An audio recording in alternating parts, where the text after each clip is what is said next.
Stalker here. So I thought, with the MotoGP race being this upcoming weekend, I talk about something that's been going on in the Twitterverse about the FIM Safety Committee. Now, if you don't know, these people are usually former officials and or racers who make the decisions about penalizing riders in practice, qualifying, and even in the race. And there's been a lot of spiciness involved in some of the calls they've made. Now, before I talk about them, I'll talk about what the safety committee used to be like when I was racing back in the 1990s. And generally it consisted of being the senior race official, usually the head marshal, who was also usually the flag guy for the who waved the start flag or the checkered flag, and he knew basically all the rules and all the racers. And if you did something really bad, he would black flag you, and he would also give you an earful for it, and that was about it. The things that are happening nowadays with guys exceeding track limits and stuff like that didn't happen, because the track limit was the edge of the track. If you went on what they call the green side of the track nowadays on racetracks, that didn't exist in my day. The green side of the track was the grass, which generally meant you were about to fall down unless you were extremely lucky or very skillful. And a lot of the changes that have been made over the years have been made to make racing safer, like the large runoff areas and stuff like that. But I didn't have that stuff back when I was racing. So, and I've got the broken bones to prove it. Now, with the current safety committee, the grief, I would say it probably started when Zarco had his coming together with Frank Morbidelli, and both bikes went flying, and extremely luckily, Maverick Vinales and Valentino Rossi did not take a hit from those bikes. It was probably going to be the worst event ever happening in racing if they'd ever actually been hit. But the angels or the people above smiled on that day. And Zarco got a penalty for, I can't remember what they gave him a penalty for, but it was like something along the lines of like dangerous riding or something like that. And he had to start from the pit lane, as opposed, no matter how he qualified, he was in the pit lane. And fast forward, then we had another race where a couple of Moto2 riders were running to the last corner of the race, and the guy leading ran off into the green, and the guy in second, of course, didn't. And the rule of thumb is that on the last lap, you cannot run off the green and maintain an advantage. So you have to lose an advantage. So he should have slowed down,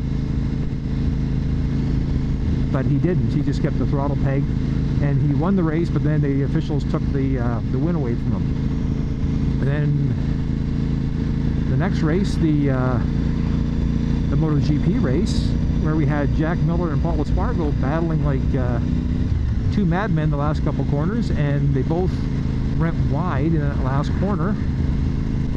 And the Portuguese rider, who I'm going to butcher his name anyways, so Manuel, I'm going to put it up here so you can see it, and he dodged in, he took the inside line, and he got his first ever MotoGP win. And people thought Paul Espargaro, who ran right off the track into the green, should have been penalized, but he went in there and sort of tied for first. He ended up coming out in third, so they thought he should have given up space to let Jean Mir, who finished fourth, take that spot, but that was not the case. Now the next one was Fabio Quartararo, who was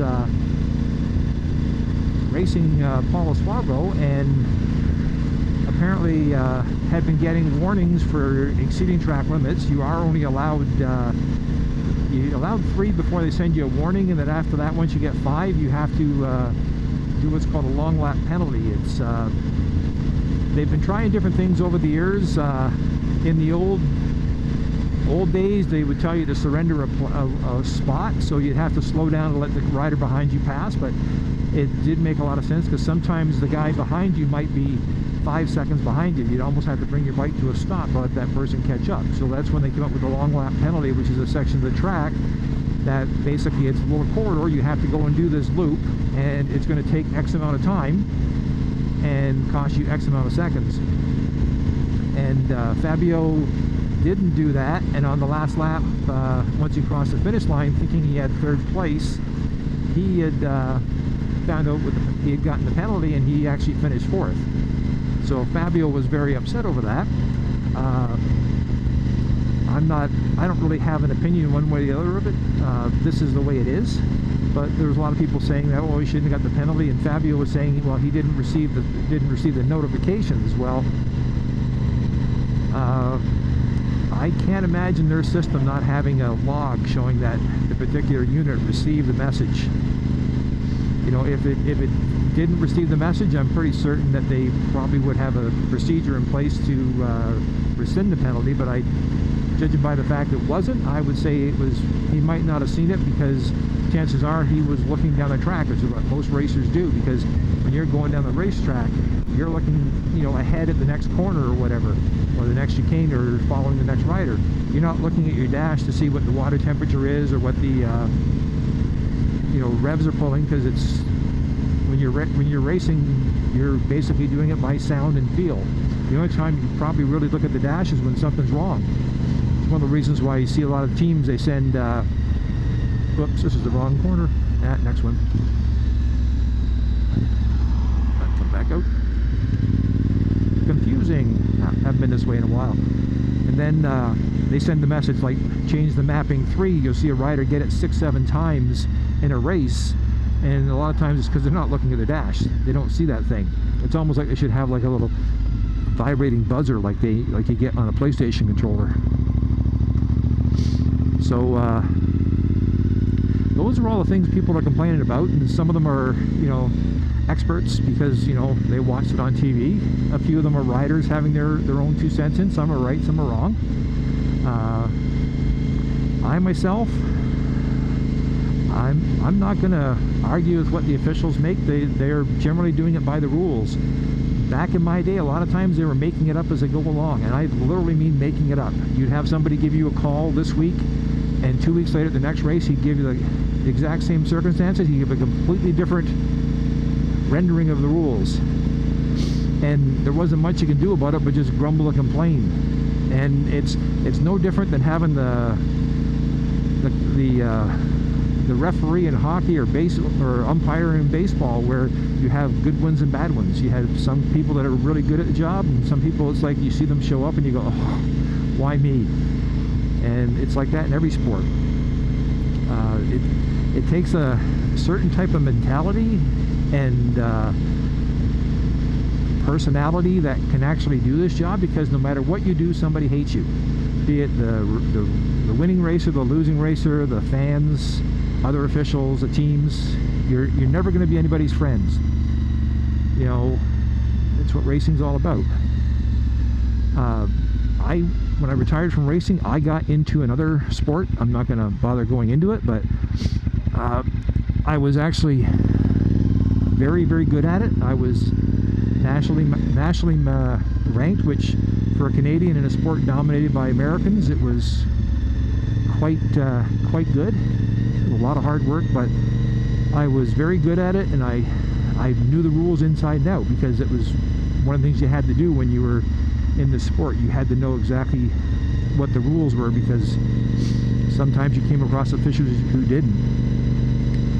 And I actually had, on several occasions, people asking me to become like a referee type person, or a head referee, and it was like, nope, I am not even remotely interested. you know, I got friends who did it, and I give them all the props for picking up the, you know, the bar and doing it, but it was just not for me. It's like I've got people who are really good instructors. Like, I can ride a motorcycle. I'm a crap instructor, always have been. I can point out what people are doing wrong, but I don't necessarily articulate it correctly or well. I can, on the racetrack it's a little bit different, but on the street, no, I'm terrible. But I've watched other people who are actually natural instructors. There's one guy I know, he's at best, well, I'm going to put it nicely, he's like a mediocre rider. He's can drive on interstates and stuff like that. If you got him in a twisty section, they'd be pulling him out of the woods. But as far as teaching people how to ride, I've never seen anybody better.